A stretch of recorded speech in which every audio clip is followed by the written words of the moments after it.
Good morning all of you. आप सभी का बीएससी प्रो क्लासेस में स्वागत है। जैसा कि आप सभी को पता है कि बीएससी की क्लासेस अब स्टार्ट हो गई हैं, बीएससी का सेशन स्टार्ट हो गया है। Okay, almost. और ज़्यादातर बच्चों को अभी जो स्टार्टिंग में आए हैं, जो जैसे फर्स्ट ईयर वाले हैं, तो फर्स्ट ईयर वाले तो अभी जानेंगे कि बीएससी क्या है, बीएससी कैसे होती है, बीएससी में सब्जेक्ट कैसे होते हैं। तो वो सब नॉन अभी फर्स्ट टाइमर हैं इन सब चीज़ों के लिए, बीएससी के लिए। बट जैसे अब सेकेंड ईयर और थर्ड ईयर की बात करें तो वो पहले एक्सपीरियंस ले लेते हैं बीएससी में कि भाई कैसे सिलेबस आता है, किस टाइप से पेपर होता है, कैसे प्रैक्टिकल होता है। तो वो इन सब चीज़ों की नॉलेज उन्हें बिफोर आ जाती है। ओके, अब हम बात करते हैं जैसे कि बीएससी थर्ड ईयर।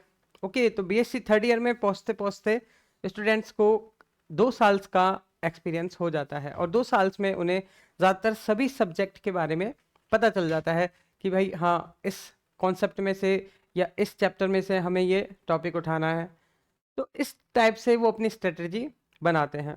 बट फिर भी जो काफ़ी स्टूडेंट्स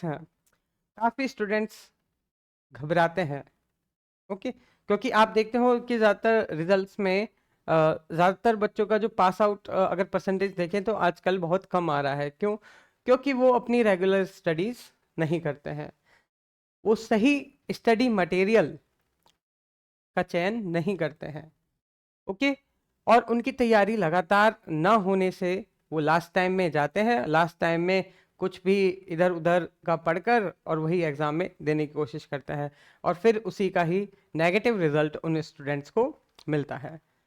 तो स्टूडेंट्स, बीएससी थर्ड ईयर वाले स्टूडेंट्स की एक अच्छी स्ट्रेटजी होनी चाहिए अपने सब्जेक्ट्स को लेके कि हाँ, इस सब्जेक्ट में मुझे इतने मार्क्स लाने के लिए मुझे ये मेहनत करनी है, मुझे ये टॉपिक करने हैं।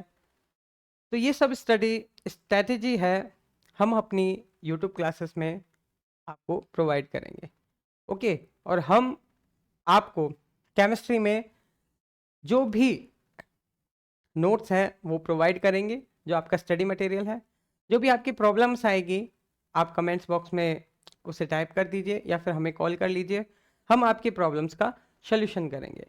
आपको रिटर्न मटेरियल वो भी प्रोवाइड होगा और आपको नोट्स बनाने के लिए भी हम टाइम देंगे, क्योंकि स्टूडेंट्स एग्ज़ाम में आपको कॉपी में लिख के आना पड़ता है। ओके, ऐसे नहीं कि हम वर्बली समझा के और आपको छोड़ देंगे, नहीं। हम आपकी एग्ज़ाम कॉपी तक आप जो लिख के आते हैं वहाँ तक की मेहनत में आपका साथ देंगे। तो स्टूडेंट्स, आप सभी बीएससी थर्ड ईयर के स्टूडेंट्स हैं, पहले भी प्रीवियस दे चुके हैं कई एग्ज़ाम। तो आपको थर्ड ईयर में आपकी जो परसेंटेज है काफ़ी इंक्रीजिंग करने के लिए जो केमिस्ट्री है सबसे अच्छा टॉपिक या सबसे अच्छा चैप्टर या सबसे अच्छा सब्जेक्ट है। ओके, अब जैसे कि बात करें, आप केमिस्ट्री में जो मार्किंग है अपनी अच्छी ला सकते हैं। ओके, अच्छी से अच्छी या ज़्यादा से ज़्यादा फुल ऑन मार्क्स लेके आ सकते हैं, क्योंकि ज़्यादातर केमिस्ट्री में लॉन्ग क्वेश्चंस होते हैं। ओके, लॉन्ग क्वेश्चंस में भी जैसे कोई रिएक्शंस आ गई, ओके, अदरवाइज कोई डेरिवेशन पूछ लिया, तो ये सब चीज़ें, कोई थ्योरी सिद्धांत आ गया, तो आप इन सब चीज़ों को अच्छे से प्रिपेयर करके इन सब में, क्योंकि डायग्राम भी होते हैं, ओके, कई रिएक्शन से रिएजेंट्स भी होते हैं, तो आप वो सब चीज़ें आप अगर कंप्लीट लिखते हैं तो आपको मार्क्स भी फुल मिलते हैं।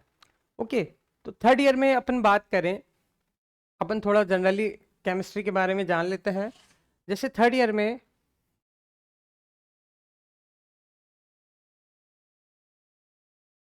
ओके, थर्ड ईयर में या ओवरऑल केमिस्ट्री में बात करें तो बीएससी में केमिस्ट्री का डिवीजन 3 पार्ट्स में हो जाता है।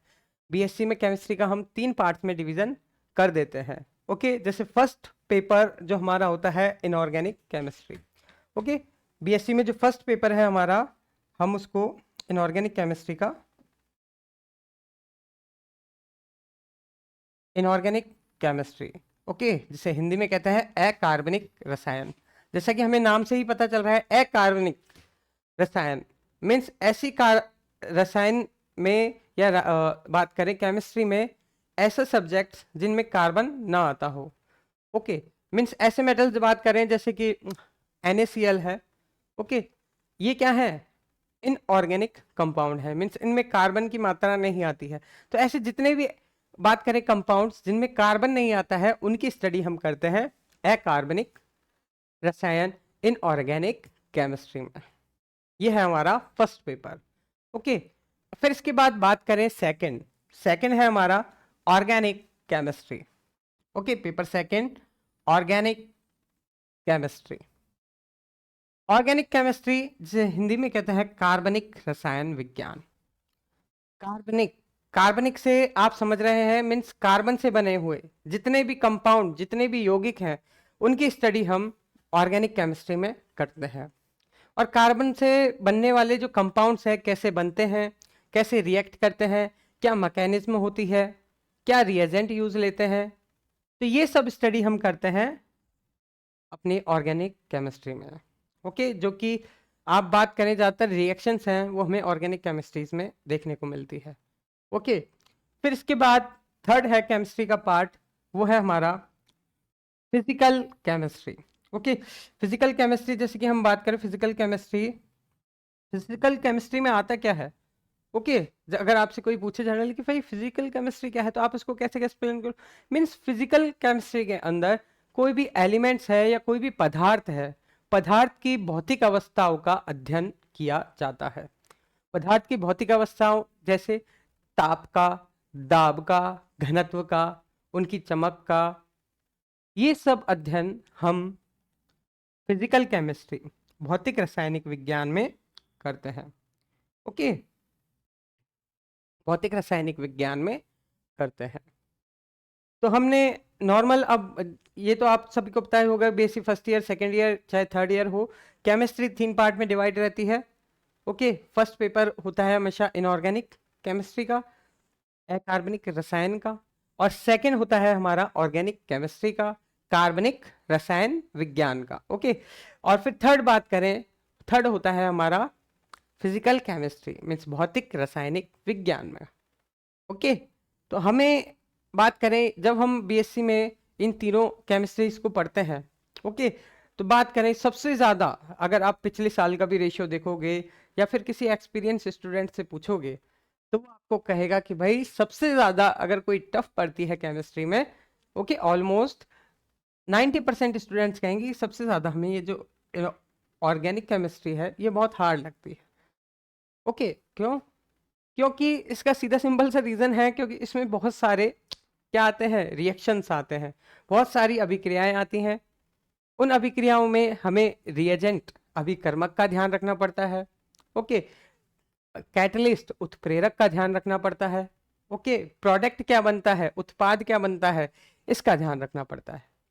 ओके, और ज़्यादातर बहुत से स्टूडेंट्स हैं, जब आप उनकी एग्जाम कॉपीज में देखेंगे तो बहुत से पता नहीं क्या लकीटे बना के, या फिर बहुत से कंपाउंड्स को, ये हाँ बेंजीन में ही डिफरेंस नहीं पता होता उन्हें, भाई जैसे बेंजीन है, ओके,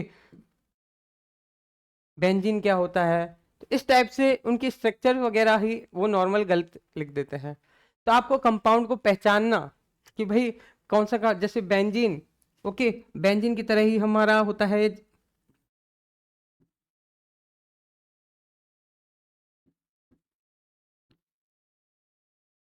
एनिलीन। ओके, बेंजीन की तरह ही एनिलीन। और वैसे बात करें जैसे फिनॉल, तो ऐसे जो कंपाउंड्स हैं, कंपाउंड्स के बारे में जानकर उनमें कौन सा फंक्शनल ग्रुप है, ओके, और इसकी पर्टिकुलर स्टडीज हमें करनी पड़ती है। ओके, तो स्टूडेंट्स ये है हमारे 3 parts, inorganic chemistry, organic and physical chemistry. इसमें जो सबसे ज़्यादा टफ पोर्शन अगर हम माने तो ऑर्गेनिक केमिस्ट्री का माना जाता है, फिर उसके बाद physical and then inorganic chemistry, जो कि सबसे सिंपल, जो ज़्यादातर स्टूडेंट्स उसमें मार्क्स गेन कर लेते हैं। बट स्टूडेंट्स ऑर्गेनिक में बात करें, आपको एक पर्टिकुलर, आपकी एक स्ट्रेटजी होनी चाहिए, आपकी रेगुलर क्लासेस आप अटेंड किए हुए होने चाहिए, और आपके पास रिटर्न में नोट्स होने चाहिए, और आपकी प्रैक्टिस होनी चाहिए। जब तक ये 3-4 चीज़ें आप नहीं करते हैं तो ऑर्गेनिक में आपकी कमांड बनाना बहुत मुश्किल हो जाता है। ओके, तो आप ऑर्गेनिक में आप इस सब की चिंता मत कीजिए, आप सबकी जो रेगुलर क्लासेस, हमारी जो हमारी रेगुलर क्लासेस लेगा, उसे सारे क्वेश्चंस यहाँ पे से प्रोवाइड होंगे, सारे क्वेश्चन आपको एग्जाम पेपर में मिलेंगे और आप अच्छे मार्क्स भी गेन करेंगे। बट आप क्लास में रेगुलर बने रहिए, नोट्स बनाइए, तो वो चीज़ें आपको प्रॉफिटेबल होगी। अगर आप ये सब चीज़ें नहीं करते हैं तो फिर आपके मार्क्स लाना बहुत मुश्किल है। ओके, मेहनत तो करनी ही पड़ेगी। अब इसके बाद बात करते हैं, देखो इन तीनों में से आज हम स्टार्ट करते हैं अपनी जो आपको सबसे टफ लगती है वही केमिस्ट्री स्टार्ट करते हैं। ओके, अपन स्टार्ट करते हैं आज आपकी organic chemistry. Okay, organic chemistry का paper second. Okay, paper second जो कि आपका है ऑर्गेनिक केमिस्ट्री का, तो हम उसके जो सिलेबस हैं ऑर्गेनिक के, आपकी बीएससी थर्ड ईयर में ऑर्गेनिक केमिस्ट्री में क्या क्या है, तो हम इसकी स्टडी कर रहे हैं। तो हम जैसे सबसे पहले देखें तो हमारी जो ऑर्गेनिक केमिस्ट्री में जो सबसे पहली यूनिट है, सबसे पहली यूनिट है हमारी स्पेक्ट्रोस्कोपी। ओके,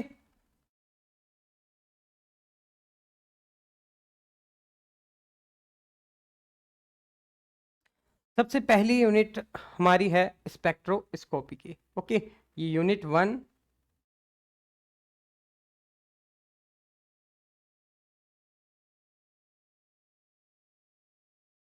ओके, ये यूनिट 1 है आपकी स्पेक्ट्रोस्कोपी, ऑर्गेनिक सिंथेसिस विया इनोलेट्स। ओके, स्पेक्ट्रोस्कोपी में बात करें, सबसे पहले हम जानेंगे कि भाई ये स्पेक्ट्रोस्कोपी क्या है ना। आप सेकंड ईयर में भी स्पेक्ट्रोस्कोपी पढ़ चुके हैं, तो स्पेक्ट्रोस्कोपी के बारे में एक जनरल चीज आप थोड़ा सा इंट्रो ले लीजिए स्पेक्ट्रोस्कोपी का, कि स्पेक्ट्रोस्कोपी में क्या करते हैं, कोई भी पदार्थ होता है इस टाइप से। ओके, उस पदार्थ को हम जैसे कांच की कोई भी पात्र है उसमें रखते हैं और उस पर स्पेक्ट्रम डालते हैं।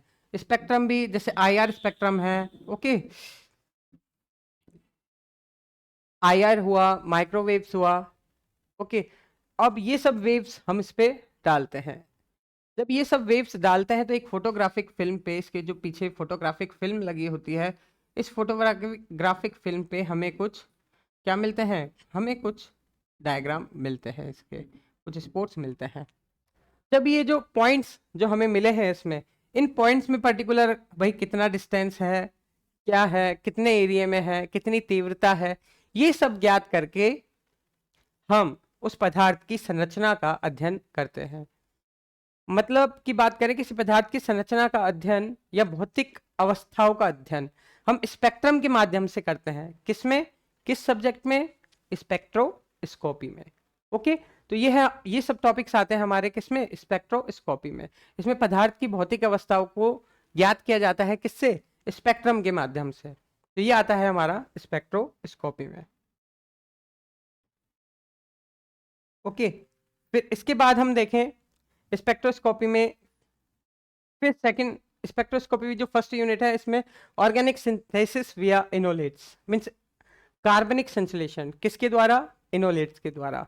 कि इनोलेट्स कौन कौन से यौगिक बनाते हैं और कंपाउंड्स बनाते हैं, ये सब एक कंपाउंड्स हैं, इनकी रिएक्शंस हम इस फर्स्ट यूनिट में पढ़ते हैं, इस वाले टॉपिक में। ओके, फिर इसके बाद जो हमारी सेकेंड यूनिट है हेट्रोसाइक्लिक कंपाउंड्स। हेट्रोसाइक्लिक कंपाउंड्स, इसके बारे में हम जनरल चीज जान लेते हैं। जैसे हेट्रोसाइक्लिक क्या होता है, विषम चक्रीय यौगिक। ओके, विषम चक्रीय यौगिक, जैसे कि हम बात करते हैं विषम चक्रीय यौगिक क्या होते हैं। जैसे आप चक्रीय यौगिक, एरोमेटिक कंपाउंड्स स्टडी करते हैं, तो ये उनसे क्या है, डिफरेंस है। जैसे अब एरोमेटिक कंपाउंड्स में बात करें तो एरोमेटिक कंपाउंड्स में ज्यादातर आपके क्या, आप जो ज्यादातर कंपाउंड्स में से आप एरोमेटिक में ये यूज लेते हैं। ओके, आप यूज लेते हैं क्या, बेंजीन। ओके, आप यूज लेते हैं बेंजीन। बेंजीन को एरोमेटिक क्यों कहते हैं, आपने सिंपल से पहले भी क्लासेस में रूल्स पढ़ चुके हैं, क्योंकि बेंजीन हकल रूल फॉलो करता है। ओके, हैकल रूल फॉलो करता है, for n plus 2 pi electrons इसमें प्रेजेंट होते हैं। तो जो भी हकल रूल फॉलो करता है, for n plus 2 pi electron जिसमें होते हैं, तो वो एरोमेटिक कंपाउंड हमारा कहलाता है। बट जो हकल रूल फॉलो नहीं करता, वो सब किस में आते हैं, नॉन एरोमेटिक्स। ओके, अब वो उन सब जो कंपाउंड्स हैं वो सब विषम चक्रियों में हम डाल देते हैं। और उसमें और भी जैसे कंपाउंड्स अब बात करें, जैसे कार्बन के अलावा रिंग में, जैसे बेंजीन रिंग में कार्बन के अलावा अपन कोई एक अदर एलिमेंट्स डाल दें, जैसे कि अपन यहाँ पे एक कार्बन एक रिंग की जगह अपन डाल दें नाइट्रोजन, ओके, तब भी ये हमारा विषम चक्रीय यौगिक कहलाएगा। तो ऐसे बहुत सारे जो विषम चक्र वाले यौगिक हैं, जैसे पिरोल है, ओके, ऐसे काफी सारे जो विषम चक्रीय कंपाउंड्स हैं वो कैसे बनते हैं, कैसे क्रिया करते हैं, उनकी संरचना क्या है, तो ये सब स्टडी हम करते हैं हमारे हेट्रोसाइक्लिक कंपाउंड विषम चक्रीय यौगिक में, ओके। फिर इसके बाद हमारी जो थर्ड यूनिट आती है कार्बोहाइड्रेट्स। कार्बोहाइड्रेट्स, तो स्टूडेंट्स आप कार्बोहाइड्रेट्स के बारे में तो पहले आप भली भांति जानते हैं कि कार्बोहाइड्रेट्स क्या होता है। कार्बोहाइड्रेट एक एनर्जी सोर्स, ऊर्जा का स्रोत के रूप में जो एनिमल्स हैं वो लेते हैं, हम भी ऊर्जा के स्रोत के रूप में क्या लेते हैं, कार्बोहाइड्रेट्स लेते हैं। तो अब हम इस वाली जो हमारी बुक है इसमें हम स्टडी करेंगे कि कार्बोहाइड्रेट्स की इंट्रोडक्शन के बारे में पढ़ेंगे कि भाई कार्बोहाइड्रेट्स है क्या, ओके, क्या अब इसका जनरल फार्मूला है, कितने टाइप्स हैं कार्बोहाइड्रेट्स के, तो ये सब स्टडी हम इसमें करेंगे, ओके। अब कार्बोहाइड्रेट्स के इन सब स्टडीज के बाद हम देखेंगे कि भाई कार्बोहाइड्रेट्स की जो केमिकल प्रॉपर्टीज क्या हैं, कार्बोहाइड्रेट्स की फिजिकल प्रॉपर्टीज क्या है, कार्बोहाइड्रेट्स की संरचना किस प्रकार होती है, ओके, इनका जो पूरा स्टीरियो केमिस्ट्री मीन्स त्रिविम रसायन है कार्बोहाइड्रेट्स का, वो भी हम स्टडी करेंगे। तो कार्बोहाइड्रेट्स को ऑल ओवर हम कवर अप करेंगे और जानेंगे कि कार्बोहाइड्रेट्स कैसे रिएक्ट करते हैं, किसके साथ रिएक्ट करके क्या प्रोडक्ट बनाते हैं। तो ये सब जो एक ब्रीफली स्टडी है हम कार्बोहाइड्रेट्स की करते हैं हमारी थर्ड यूनिट में, ओके, यूनिट थर्ड कार्बोहाइड्रेट्स। फिर इसके बाद नेक्स्ट हमारी फोर्थ यूनिट आती है amino acids, okay. Amino acids जो अपन प्रीवियसली क्या है अमीनो एसिड्स के बारे में जानते हैं, ओके। अमीनो एसिड्स, अमीनो अम्ल क्या होता है, ओके। अब जैसे अमीनो अम्ल हमें पता है कि अमीनो अम्ल हमें कैसे, जिसमें नाइट्रोजन और क्या होता है NH2 और COOH मीन्स एमीन्स क्षारीय समूह और COOH कार्बोक्सिलिक ग्रुप दोनों प्रेजेंट्स होते हैं, वो होते हैं हमारे अमीनो अम्ल, ओके। अब अमीनो अम्ल के बारे में तो हम स्टडी करेंगे कि अमीनो अम्ल कैसे रिएक्ट करते हैं, किस प्रकार के आयन बनाते हैं, ओके, कैसे रिएक्ट करते हैं, किस प्रकार के आयन बनाते हैं, ओके, कितने प्रकार के होते हैं, आवश्यक कितने होते हैं और अनावश्यक कितने होते हैं, कितने मनुष्य के शरीर के अंदर बनते हैं, कितने मनुष्य के शरीर के बाहर बनते हैं। तो ये सब चीजें हम अमीनो एसिड्स की स्टडी करेंगे, ओके। अब फिर अमीनो एसिड्स के बाद जैसे प्रोटीन है, प्रोटीन की स्टडी में अपन देखेंगे कि प्रोटीन किस प्रकार क्या होती है, क्या संरचना होती है इसकी, कितने प्रकार में इसे विभाजित किया गया है, तो ये सब स्टडी प्रोटीन की ये भी करेंगे। और जैसे पेप्टाइड बॉन्ड क्या होता है, प्रोटीन किस प्रकार से एक दूसरे पे बंधी हुई होती हैं, ओके। फिर इसके बाद जो एक और टॉपिक आता है जैसे न्यूक्लिक एसिड। न्यूक्लिक एसिड जैसे कि आप जानते ही हैं कोशिका के न्यूक्लियस में काफ़ी सारे क्या मिलते हैं न्यूक्लिक एसिड, जिसे हम किस नाम से, जैसे deoxy ribo nucleic acid DNA और RNA राइबो न्यूक्लिक एसिड, जो ज़्यादातर किस में मिलता है, RNA हम मिलता है हमें प्लांट्स में और DNA ज़्यादातर एनिमल्स में, ओके। कुछ एक्सेप्शन मिल जाते हैं इसके, जो बायो के स्टूडेंट्स हैं वो इस चीज़ को अच्छे से समझते हैं। तो अब हम इसके बाद न्यूक्लिक एसिड्स तो मीन्स पूरे जो प्रोडक्ट्स हैं न्यूक्लिक एसिड्स में भी, जैसे इसके अंदर DNA है तो DNA की स्ट्रक्चर्स आ जाती हैं, ओके, रेप्लिकेशन वगैरह कुछ टॉपिक्स हैं वो भी इसके अंदर आ जाते हैं बायो के, ओके। अब इसके बाद हम बात करें जो हमारा नेक्स्ट है, नेक्स्ट में आता है organo sulphur compounds, okay, carb sulphur यौगिक। कार्ब सल्फर यौगिक क्या होते हैं, ये कैसे बनते हैं, इनकी क्या संरचना है, वो स्टडी हम इसमें करते हैं। फिर इसके बाद आता है synthetic polymers. Synthetic polymers, okay, polymers जैसे नाम से ही आपको पता चल रहा है बहुलक, संश्लेषित बहुलक। तो जो बहुलक जैसे कि आपने नायलॉन 66, नायलॉन 6, ओके, बैकेलाइट्स, जो जितने भी सिंथेटिक बहुलक जो मनुष्य ने बनाए हैं उन सब की स्टडी हम इसमें करते हैं। और फिर बात करें संश्लेषित रंग means synthetic dies, means colour किस प्रकार से फॉर्म करते हैं, ओके, रंग किस प्रकार से बनते हैं, तो ये सब स्टडी हम संश्लेषित रंग जो हमारी 5वीं यूनिट है उसमें करते हैं। तो ये है हमारी दोस्तों बीएससी थर्ड ईयर की सेकंड पेपर ऑर्गेनिक केमिस्ट्री, और ऑर्गेनिक केमिस्ट्री में जो पूरे सिलेबस हैं उसके बारे में। ओके, ये हमारी यूनिट फर्स्ट, इन सब के बारे में हमें ऑर्गेनिक केमिस्ट्री में पढ़ना है। तो स्टूडेंट्स इसके बाद हम देखते हैं जो हमारी ऑर्गेनिक केमिस्ट्री है। ऑर्गेनिक केमिस्ट्री में हम बात करें, जैसे जो सबसे हम जो नेक्स्ट चैप्टर से स्टार्टिंग करते हैं, जो इजीली आप लोगों को इजीली माइंड में आपके आ जाएगा। ओके, तो वो हमारा चैप्टर है chapter third, carbohydrate. Okay, carbohydrates के बारे में ये भी है कि आप प्रीवियसली काफ़ी जानते हैं, तो हम इसको और डीपली स्टडी करेंगे। ओके, तो अब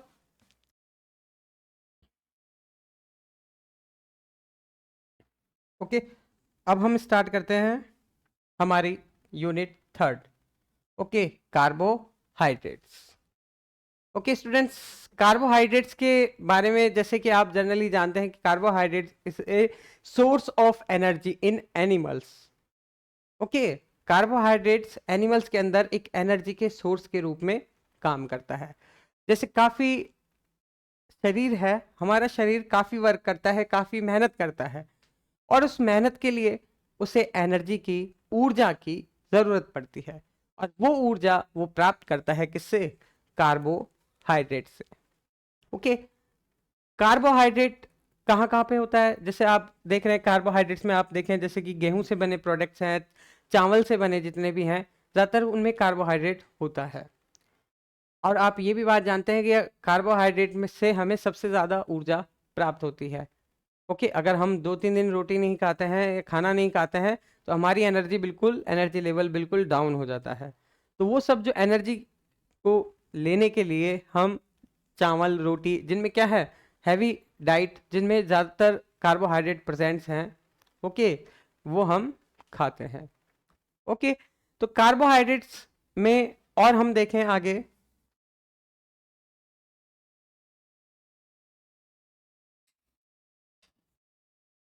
ओके, तो हम पहले कुछ जनरल चीज़ें बात करते हैं कार्बोहाइड्रेट्स के बारे में ही, कि कार्बोहाइड्रेट्स होते क्या हैं। ओके, तो कार्बोहाइड्रेट मीन्स जैसे हमें नाम से ही पता चल रहा है, कार्बन के हाइड्रेट्स। ओके, क्या? कार्बन के हाइड्रेट्स मीन्स इनमें ज़्यादातर कार्बन के जो मॉलिक्यूल्स जो भी होते हैं वो हाइड्रेटेड मिलते हैं, मीन्स पानी के मॉलिक्यूल के साथ संयोजित होके बनते हैं। अगर कार्बन के हाइड्रेटेड मॉलिक्यूल जैसे कि हम देखें CnH2ON, ओके,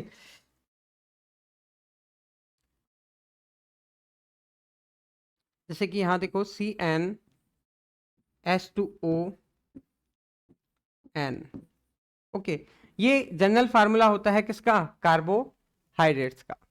ओके, तो स्टूडेंट्स कार्बोहाइड्रेट्स की जनरल फार्मूले को जान के हम देखेंगे कि भाई कार्बोहाइड्रेट्स के कितने टाइप्स होते हैं, कार्बोहाइड्रेट्स को विभाजित किस आधार पे किया गया है। ओके, तो ये जो विभाजन है, क्लासिफिकेशन है कार्बोहाइड्रेट्स का, ये हम पढ़ेंगे हमारी नेक्स्ट क्लास में। तो स्टूडेंट्स आप सब हमारे साथ बीएससी प्रो क्लासेस में बने रहिए और हमारी रेगुलर क्लासेस लीजिए। ओके, रेगुलरिटी ही आपकी, जितनी रेगुलर क्लासेस होंगी वो आपको श्योर आपके मार्क्स गेन करेंगे। Okay, okay, bye students.